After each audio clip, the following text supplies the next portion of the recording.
What are measurement and scale? At the center of the town square stands a tall tower. At its very top hangs a single bell. Every day at noon, the bell rings. People hear the sound and eat their meals, begin their work, and arrange their meetings.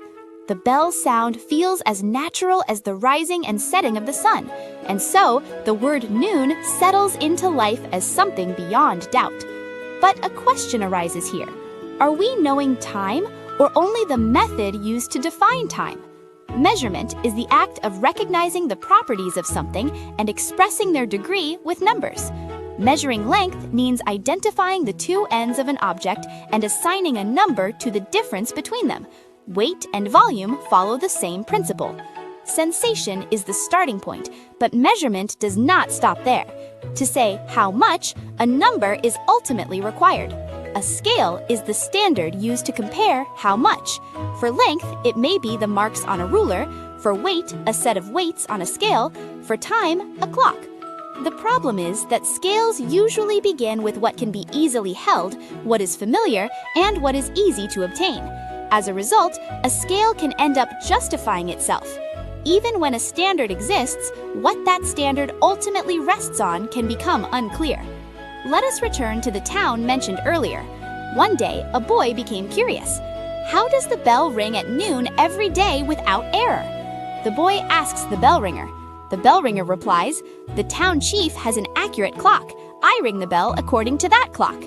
The boy goes to the town chief and asks, "How do you set your clock?" The chief answers, "There is a famous clock shop. Once a week, I look at the grandfather clock in the display window and set my clock." The boy then asks the clock shop owner, "How do you set your grandfather clock?" The owner answers as if it is obvious, "I set it by listening to the town bell." Is anything strange in this story? Measures for telling time clearly exist. There are bells and there are clocks. Yet in this arrangement, there is no standard that fixes time precisely. People often justify a measure by appealing to a standard and then support that standard by bringing in another measure. In some cosmologies, an elephant holds up the earth, a turtle holds up the elephant, and another turtle supports that turtle. When asked what lies beneath, the answer descends endlessly downward. The town's time works much the same way. The bell looks to the mayor's watch to the clockmaker's grandfather clock, and that clock back to the bell. Each supports the other, yet no external standard holds the time in place. In this sense, a measure may appear arbitrary. This does not mean the measure itself is useless. It means that a measure alone cannot guarantee accuracy. If all the clocks in a town fell out of sync at once and had to be reset, noon might become 11:50 or 12:05. It might even become 1 o'clock. Yet the town would still go on.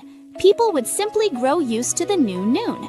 A unit of measure is a promise that keeps daily life running. At the same time, it is a promise that cannot guarantee accuracy by itself. For this reason, science and industry chose another path. An advanced industrial society demands stricter accuracy. No matter who measures or where it is measured, the same value must appear. Standards are therefore unified, and each standard connects to a higher one. A standard must rest not on what one person believes, but on what everyone can verify together. The system of weights and measures can be understood as a network linking these standardized units. Measurement is generally trusted. Without that trust, modern civilization would struggle to move forward, endlessly doubting one another's values. Establishing standards of measurement forms the foundation for understanding the world and advancing science. Distinguishing measurement from scale also offers a chance to reconsider the basis on which trusted standards ultimately stand.